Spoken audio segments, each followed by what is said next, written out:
नमस्कार, मैं हूं तमन्ना और आप सब देख रहे हैं TWT न्यूज़ 24। आज की खबर की शुरुआत करने वाले हैं हम राजनीति से।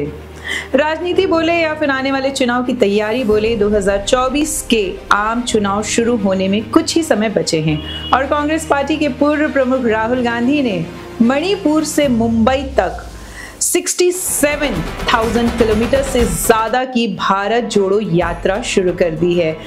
बस से और पैदल होने वाली 67 दिनों की ये यात्रा 15 राज्यों की 100 लोकसभा संसदीय क्षेत्र में 337 विधानसभा के क्षेत्र में गुजरेगी।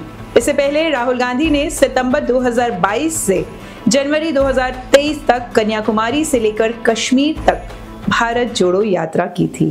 मणिपुर की राजधानी इस साल के निकट खबर में वरिष्ठ कांग्रेस नेता की मौजूदगी में एक बड़ी रैली के सामने बोलते हुए राहुल गांधी ने कहा, मणिपुर जिस दर्द से गुजर रहा है उस दर्द को हम समझते हैं, वादा करते हैं उसे शांति, प्यार, एकता को वापस लेके आएंगे। इसके लिए ही हमारा राज्य जाना जाता है। कांग्रेस मणिपुर के हालात के लिए भाजपा और प्रधानमंत्री नरेंद्र मोदी को जिम्मेदार ठहरा रहा है। वहीं दूसरी तरफ मोदी सरकार के विपक्ष लोग इसे राजनीति का आरोप लगा रहे हैं और यह भी माना जाता है कि पहली यात्रा से राहुल गांधी की छवि बेहतर हुई तो है और उसका राजनीतिक काम भी बढ़ा है और इस यात्रा का दूसरा चरण सामने आया है। हम आपको बताते चले कि राहुल गांधी की यात्रा ऐसे वक्त हो रही है जब विपक्ष के सामने चुनौती है। भाजपा को लगातार तीसरी बार आम चुनाव जीतने पर सर झुक जाएगा।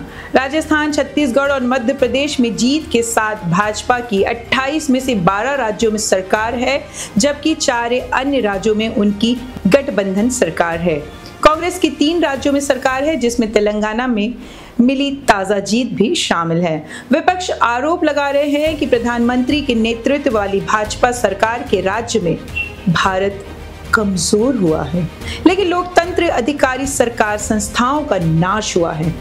समझ ले कि अल्पसंख्यक और कमजोर वर्ग के खिलाफ नफरत और हिंसा बढ़ी है। आलोचना कहा जा रहा है कि प्रधानमंत्री नरेंद्र मोदी के कार्यकाल में भारतीय विकास में दुनिया में अपना सिक्का जमाया है और करोड़ों लोगों के जीवन को अल्प सुधार पहुंचा है। और चुनाव के इतने नजदीक हो रही यात्रा पर कांग्रेस का कहना है कि यात्रा चुनावी नहीं है बल्कि वैचारिक यात्रा है और इसका चुनावी राजनीतिक से कोई लेना देना नहीं है। हम आपको बता दें कि अयोध्या में 22 तारीख को राम मंदिर की स्थापना में भी कांग्रेस पार्टी के राहुल गांधी शामिल नहीं होंगे।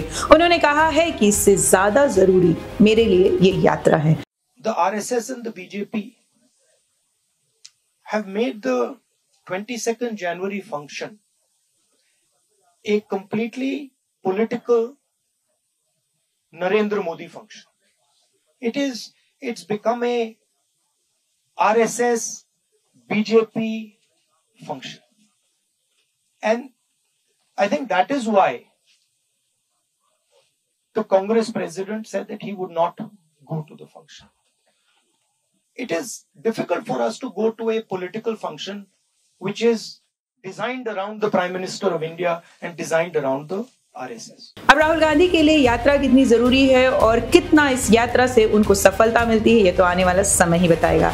लेकिन इतनी लंबी यात्रा का उद्देश्य और क्या रिजल्ट निकलता है आगामी चुनाव में, हम आपको जरूर बताएंगे। हमारी इसी तरह की खबरों के लिए देखते रहिए TWT न्यूज़ 24। हमारे चैनल को सब्सक्राइब कीजिए, लाइक कीजिए और कमेंट्स कर जरूर बताएं कि आपको हमारी ये न्यूज़ कैसी लगी।